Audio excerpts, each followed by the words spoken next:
नमस्कार, स्वागत आहे तुमचं सुषमास किचनमध्ये। आज आपण पाणीपुरीसाठी लागणारं तिखट आणि गोड पाणी अगदी झटपट तयार करणार आहोत। अगदी 5 मिनिटात हे दोन्हीही पाणी आपण तयार करणार आहोत। व्हिडिओ शेवटपर्यंत बघा, तसेच व्हिडिओला लाईक करा, चॅनलला सबस्क्राईब करा आणि रेसिपी शेअर करायला विसरू नका। आता आपण झटपट पाणीपुरीचं पाणी तयार करूया। आज आपण इन्स्टंट पाणीपुरीचं तिखट पाणी आणि गोड पाणी कसं तयार करायचं ते पाहूया। त्यासाठी ही मी रेडीमेड ज्या चटण्या मिळतात पाणीपुरीची, चौपाटी पाणीपुरी चटणी असते एक, आणि खट्टी मिठी इमली चटणी, कोणत्याही कंपनीचं तुम्ही घेऊ शकता। हे राजकमल या कंपनीचं आहे।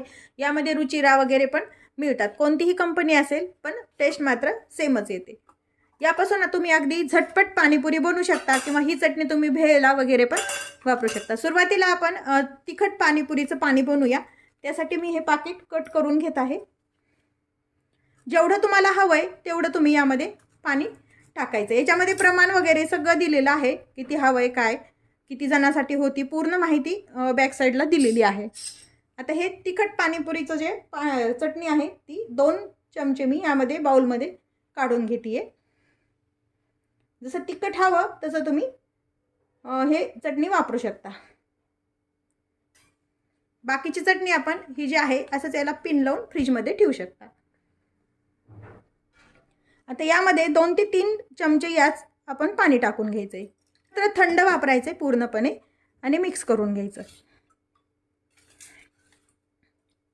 यामध्ये जर तुम्हाला आवश्यकता असेल तर घरचा चिरलेला आपला जो पुदिना किंवा कोथिंबीर पण तुम्ही वरतून वापरू शकता। याची एकदा टेस्ट बघायची आपण हातावर घेऊन, कसं झालं ते लक्षात येतं, आणि मग त्या प्रमाणात यामध्ये आपण चटणी वाढवता येते। अगदी व्यवस्थित टेस्ट आली आहे, तिखट गोड आंबट अशी। आता आपण गोड पाणी तयार करूया। हा चमचा वापरते मी गोड पाणी तयार करायला। आता ही चिंचेची खट्टी मिठी चटणीचं पाकिट ओपन करूया। त्याच पद्धतीनं 2 चमचे मी इथं चिंचेची चटणी घेते। यामध्ये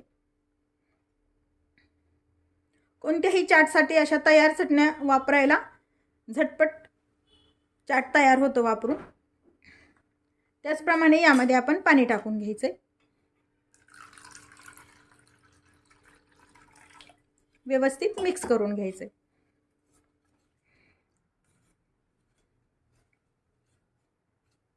याची पण आपण टेस्ट करून पाहूया, म्हणजे आपल्याला चटणी वगैरे टाकायची गरज पडते का।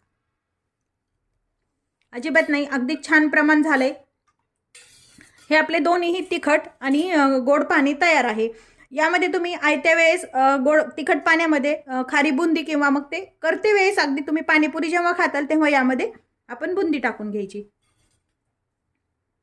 आता तिखट आणि गोड पाणी तयार आहे। यामध्ये आपण खायच्या आधी थोडीशी बुंदी टाकून घेऊया आणि कांदा वगैरे चिरून घेऊया।